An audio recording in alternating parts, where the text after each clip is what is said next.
मित्रों नमस्कार। आज समाज में चारों तरफ महिला सशक्तिकरण या स्त्री विमर्श की चर्चाएं हो रही हैं। स्त्री विमर्श और महिला सशक्तिकरण के संबंध में केवल दो मुख्य बातें आपको बतानी है जो मैं बताना चाह रहा हूं। आज मैं लाइव हुआ हूँ। एक तो ये कि क्या हम अपने परिवार में अपने बहनों को, अपनी बेटियों को और माताओं बहनों को क्या हमने ये आज़ादी दे रखा है, उनसे प्रश्न पूछने की आज़ादी हमने दिया है। वो जब चाहे जैसा चाहे प्रश्न हमसे पूछ सकती हैं, अपनी समस्याएं बता सकती हैं, अपनी मांग रख सकती हैं। क्या इस तरह के प्रश्न करने की आज़ादी मैंने उनको दिया है? ये विचार की बिंदु है। इस पर हम विचार करें कि क्या सचमुच हमने उनको ये विषय दिया हुआ है कि नहीं दिया हुआ है। अगर बहन हमारी या हमारी बेटी अपनी बात हमारे सामने रखने में संकोच करती है, शर्माती है या किसी प्रकार का हेजिटेशन उसके मन में आता है, तो निश्चित रूप से ये सशक्तिकरण के भी विरुद्ध हो जाएगा और विमर्श की बात ही होगी। तो हम इस तरह का माहौल अपने घरों में पैदा करें कि हमारी बहन बेटियां अपने मन की बात, अपने मन के विचार और अपने प्रश्न खुले तौर पर मुझसे पूछ सकें। पहला ये होता है।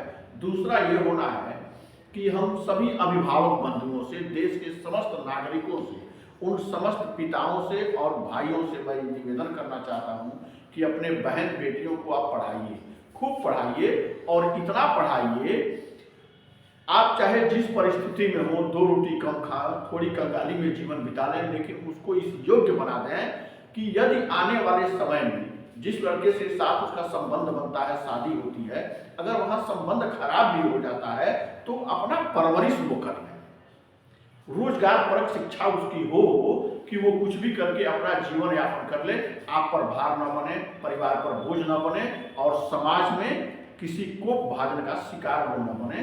तब उसका सही अर्थों में महिला सशक्तिकरण या स्त्री विमर्श का मतलब होगा। हम कहने को तो कह देते हैं, लेकिन ये परिवेश हमारे अंदर मिल पाता है कि नहीं पाता है।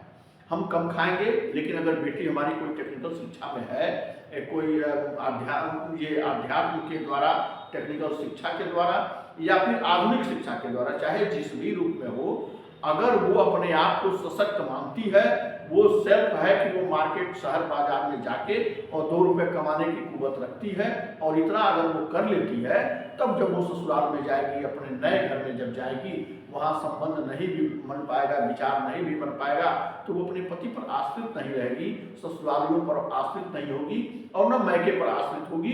वो सेल्फ जाके कुछ कमाने की कुवत रखती है। ये सच्चे अर्थों में हमारे द्वारा किया गया महिला सशक्तिकरण होगा, स्त्री विमर्श होगा। तो नारी शिक्षा पर ध्यान देने की बात है। दूसरी बात यह है कि हमारी बेटियां जब घर से बाहर जाती हैं, तो घर से बाहर जाती है, मान लीजिए आपकी बेटी पढ़ने स्कूल चली गई और शाम को 4 बज गया, 4 बजे तक वो वापस नहीं आई, तो माता पिता होने के नाते हमारे मस्तिष्क पर एक चिंता की लकीर उभर आती है कि बेटी गई है, अब तक घर नहीं आई।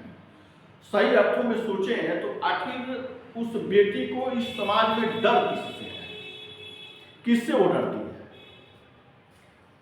आप इस पर विचार करें। विषय गंभीर है। वो किसी स्त्री से नहीं डरती है, किसी महिला से नहीं डरती है, किसी लड़की से नहीं डरती है।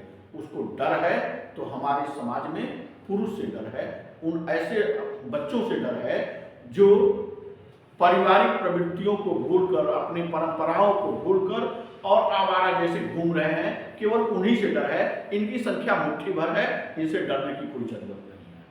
तो हमें अपने पर और अपने बच्चों पर इस तरह के संस्कार डालने पड़ेंगे कि उससे समाज के किसी भी वर्ग को, स्पेशली महिला जाति को, हमारी किसी बहन बेटी को, उससे कोई डर न हो। जब ये सुधार हो जाएगा, वो रात में 2 बजे आती है कि 5 बजे आती है, ये कोई मायने नहीं रखता है और सच्चे अर्थों में ये महिला सशक्तिकरण होगा। तो महिला सशक्तिकरण पर आज इतना ही। फिर जब नए रूप में हम आएंगे तो नए वीडियो के साथ आएंगे और आपको सशक्तिकरण के बारे में बताया जाएगा। विचार जरूर करिएगा। जय हिंद।